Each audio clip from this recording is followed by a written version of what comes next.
Today is the day Labour formally crowns its new leader, and by Monday the keys to Downing Street change hands for the first time in 2 years.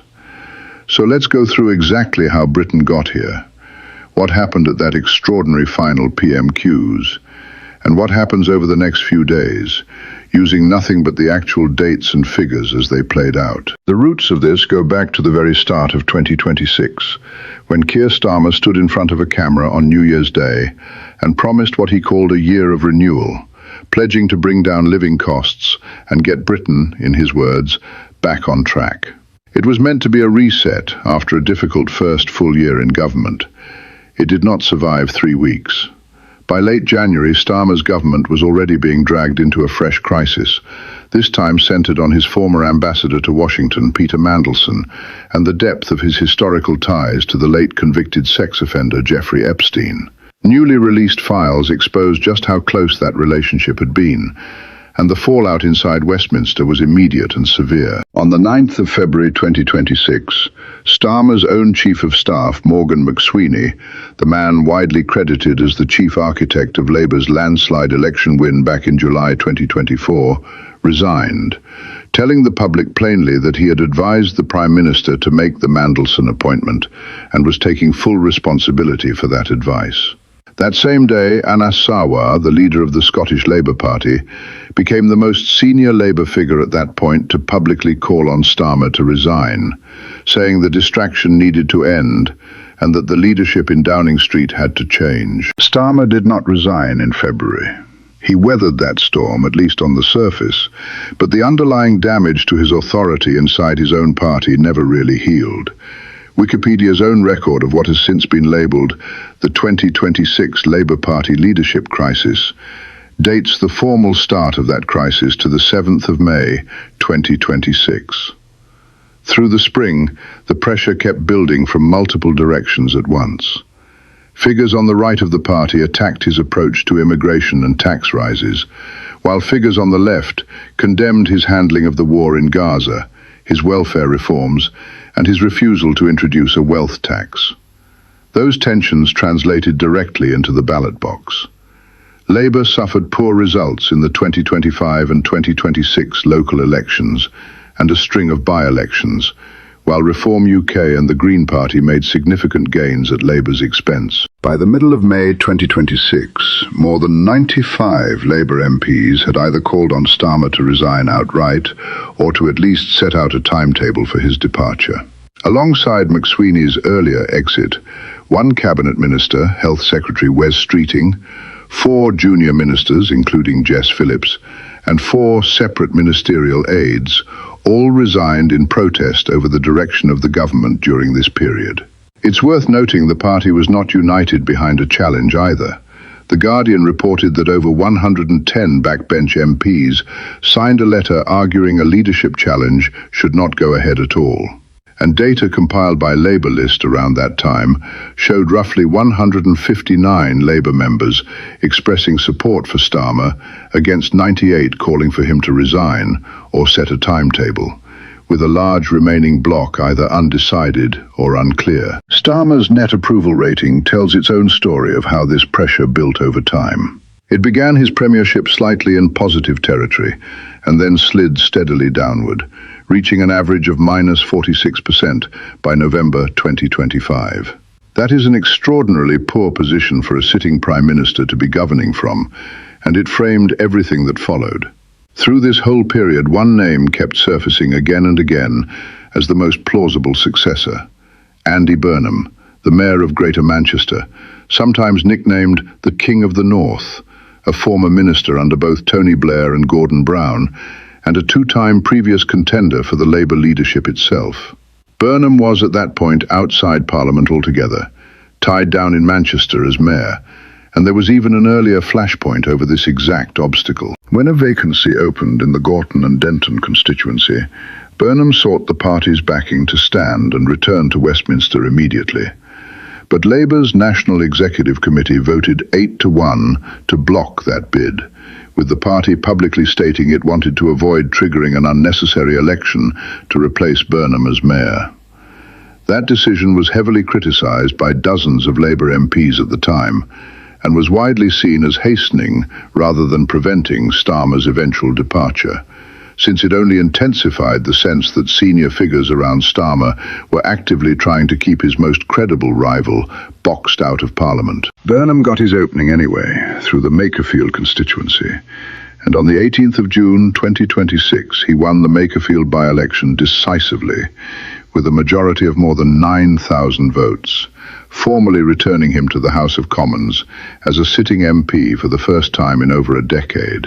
Within 2 days, by the 20th of June, more than 200 Labour MPs had already declared their support for a Burnham bid, and The Guardian was reporting that a leadership campaign from him was now essentially inevitable, with his allies confident enough to suggest he could be elected uncontested. 2 days after that, on Monday the 22nd of June 2026, Kier Starmer stood outside his official London residence and announced that he would resign. His voice, by multiple accounts, choked with emotion near the end of the brief statement. "Every decision I have taken has been about putting the country I love first," he said. "That is why I will resign."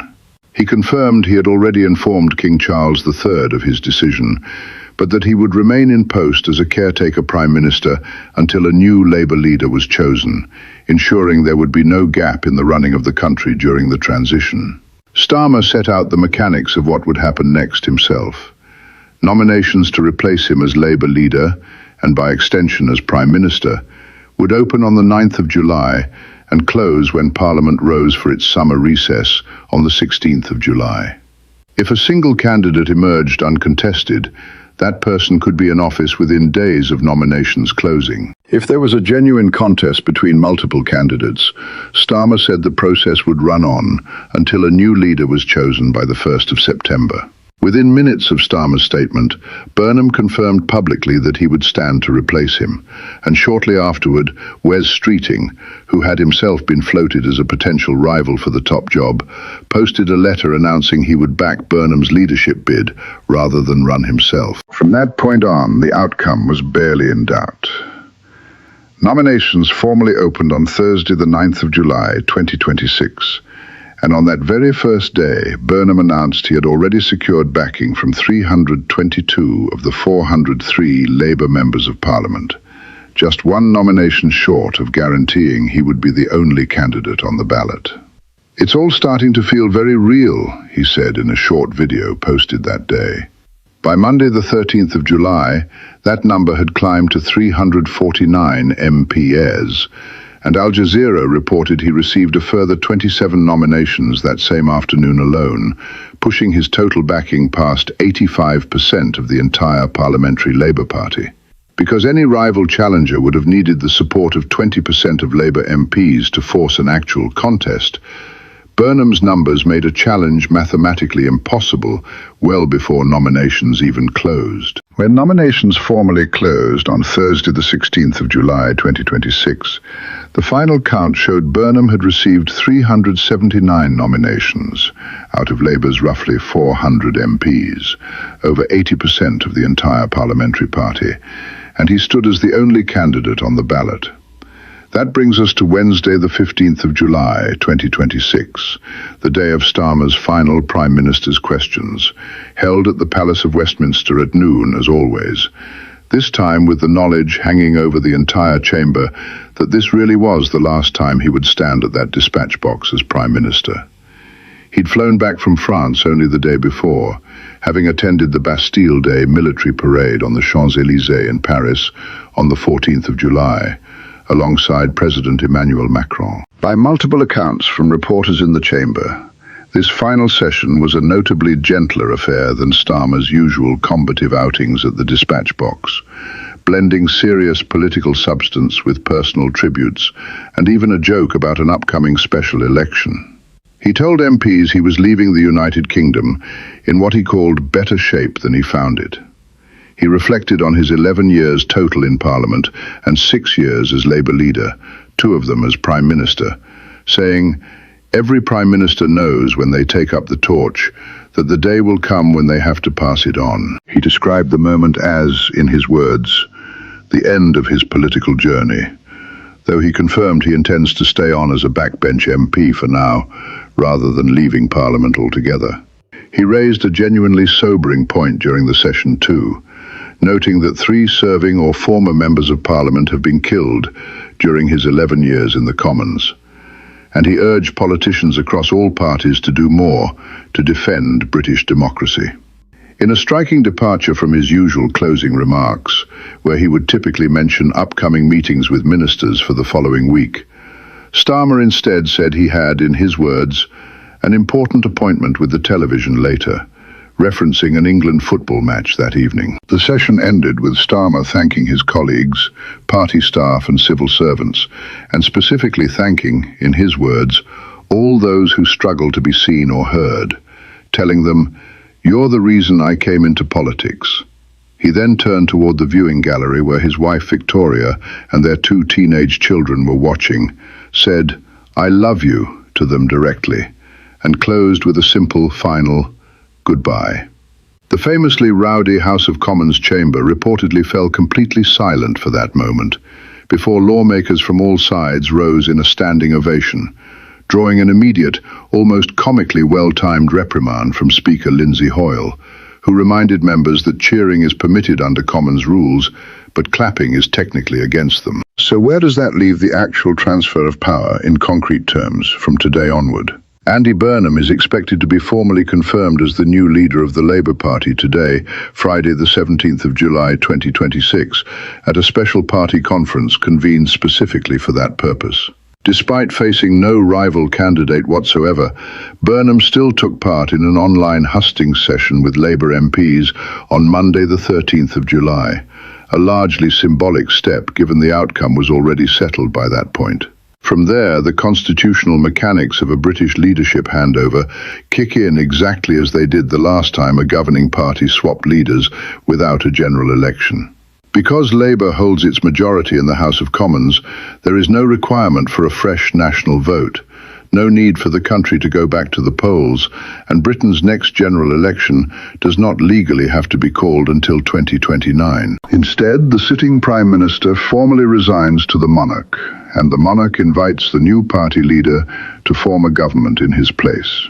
Based on everything reported through this week, Burnham is expected to travel to Buckingham Palace and be formally invited by King Charles to become Prime Minister on Monday, the 20th of July, 2026, 3 days after being confirmed as Labour leader. It is worth pausing on just how remarkable that turnover figure actually is.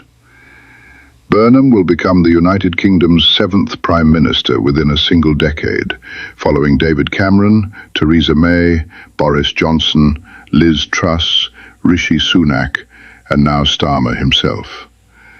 Strikingly, Starmer's resignation announcement landed almost exactly 10 years to the day since the UK's 2016 referendum vote to leave the European Union, the vote that triggered Cameron's own resignation and effectively opened this entire decade of political instability at the top of British government. Starmer had come into office promising an end to precisely this kind of chaos. He led Labour to a landslide general election victory on the 4th of July 2024, ending 14 consecutive years of Conservative government and securing a working majority of around 172 seats in the Commons, the kind of number that was supposed to buy him years of stable governance. Instead, he became the 4th Labour leader in history to become Prime Minister following a general election, and did so with the smallest share of the popular vote of any majority government since official vote records began all the way back in 1830, a structural weakness in his mandate that arguably made this outcome more likely from the very start, however commanding his seat count looked on the night he won. What happens after Monday is, by design, far less dramatic than how we got here.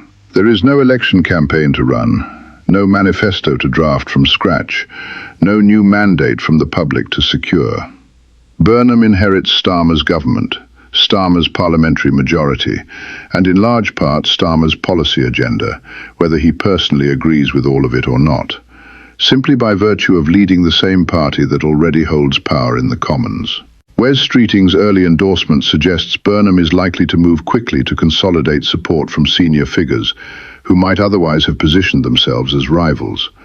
And questions immediately facing him will include what he does with Starmer's cabinet, how far he tries to visibly break from the immigration and tax policies that fueled Labour's slide in the polls, and how he handles a Reform UK and Green Party surge that badly damaged Labour at the local and by-election level throughout 2025 and 2026. Starmer, for his part, has publicly pledged what was described as his wholehearted support for Burnham's premiership, and appeared visibly emotional saying so during that final Downing Street farewell, telling reporters plainly that he wants this Labour government to succeed and wants the country to succeed, regardless of the fact that he personally will be watching it from the back benches rather than from number 10. So to directly answer the premise sitting in the title of this video, yes, Wednesday the 15th of July 2026 was in fact Kier Starmer's final Prime Minister's questions as Prime Minister, confirmed on the record by his own words at the dispatch box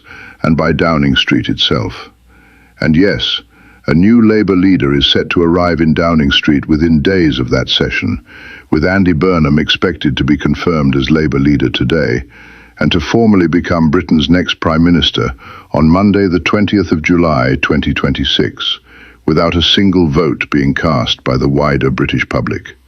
Keep this channel close over the next few days, because between today's leadership conference and Monday's expected trip to Buckingham Palace, we are watching the final, fastest stretch of one of the most turbulent political decades in modern British history reach its next chapter in real time.